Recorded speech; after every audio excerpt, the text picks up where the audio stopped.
5 basic everyday uses for AI. Let's talk about it here on Titan Culture News. I'm your host, Leland.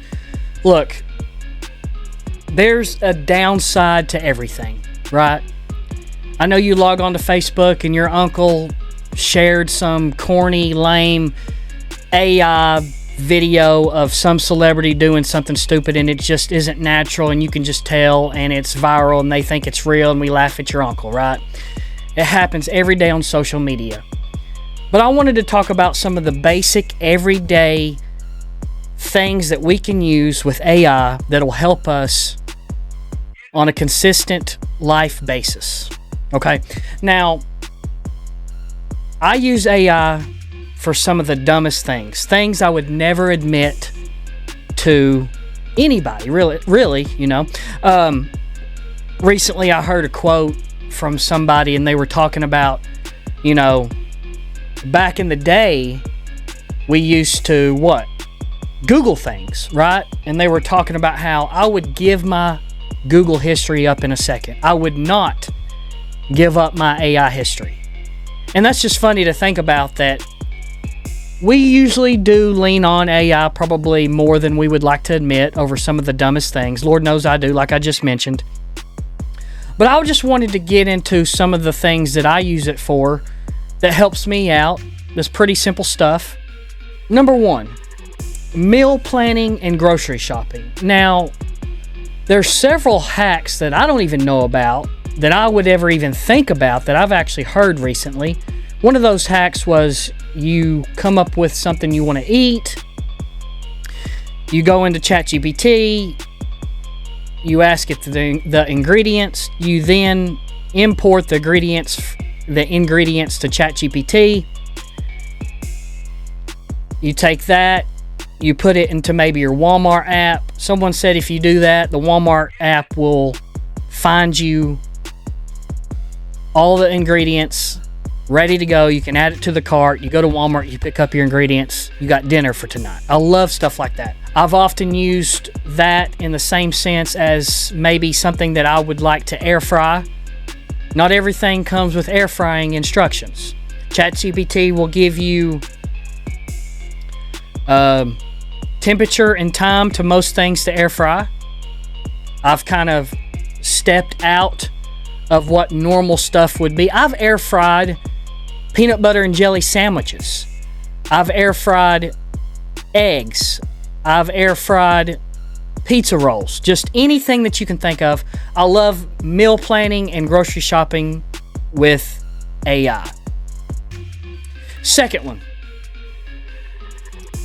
I don't think none of us are English scholars, but most of the time, especially me, most of the time I have trouble coming up with a way to talk or write out a text, an email. You know, at work, if you work in a professional setting, a way to maybe you do charting. Back to the email thing, you want to write a professional email. Use AI to clean up some of your English. Make it sound better.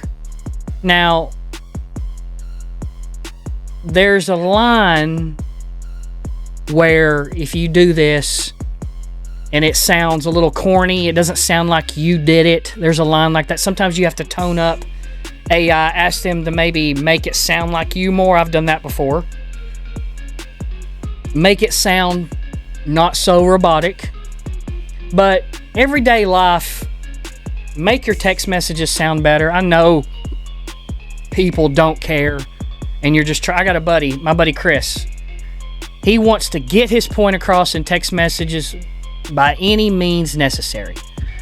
But, you know, especially if it's like a social media post, clean it up a little bit, make it sound better. I've used it to argue with people, points. Maybe you're arguing with somebody about quarterback stats, and you run the ChatGPT real quick. Help me get this stat. Let me school this guy on an internet argument, right? I've done that before. Number 3, planning trips, budgets, dates, things to do in a city, itinerary. back in February, I'm a huge NASCAR fan. Back in February, I had a random Friday off. I wanted to go to North Carolina and visit some of the NASCAR shops. I asked ChatGPT to make me an itinerary of these race shops so I wouldn't be backtracking. I could use my time. Obviously, I'm traveling. It's a one-day trip. It takes 4 hours to get to Charlotte, 4 hours back. I wanted a way to come up with it. Told me down to the minute of how much time to spend at these race shops. It was tremendous. It told me when to eat lunch. It told me when to things to do. Now you can cut some of that out depending on what you want to do. If you're flying, have it come up with a flight log for you, an itinerary for flying. If you want to rent a car, if you want to book a hotel, use AI to plan your trips.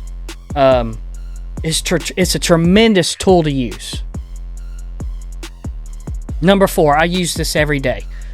I use AI to fix and restore photos. At the beginning of this video, I mentioned how there's a corniness factor to this. If you've ever been to a food truck, you notice that most of the time their menu is AI generated and it looks awful.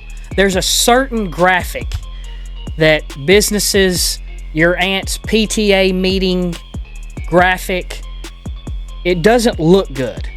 I'm all for bringing back graphic designers.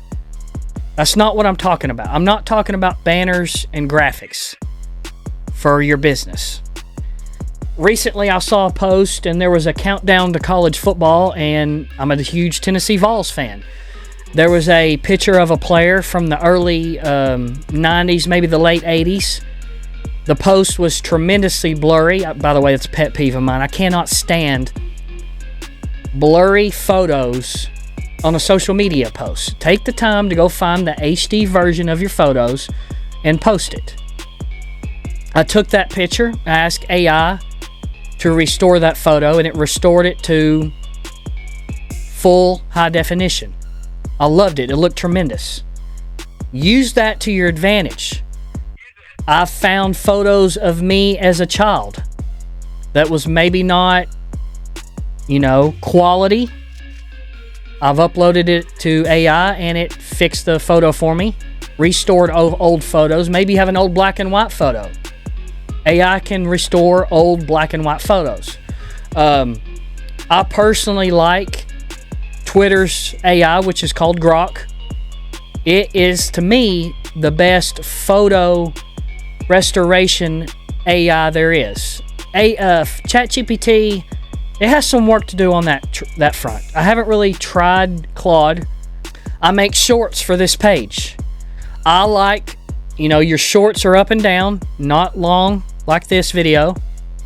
I think it looks better when my photos are up and down with the video. If they're square, there's a lot of space on the bottom, I think it looks terrible. I'm so picky about this. I have took a photo that's square and I asked it to make a 9x16 photo in Grok. 99% of the time it comes out flawless. It's tremendous. It's a great tool. Use it. You can do all sorts of things with photos. Number 5. This is kind of a dumb play on my part, but I do this. I use AI to explain to me what is happening in TV shows and movies. You get to a part in your favorite TV show, maybe, did that just really happen? Did that happen with, No. Yeah, it happened. Let's go to ChatGPT. What happened in episode 2, season 2 of, I'm watching Ozark right now. They'll explain what happens. It's a tremendous tool. In a movie, the plot points. Sometimes it's a little confusing. It's something so simple. Use that for your movies and your entertainment and your TV shows to explain things to you. It's okay. No one's going to have to read this. It's a little embarrassing, I admit. Fine, but I'm here to help you. I love AI. I use it every day, but I just wanted to get on here and name a couple of things that I love about it and I use on an everyday basis. Tell me what you use it for. I'll see you in the next video. Titan Culture News.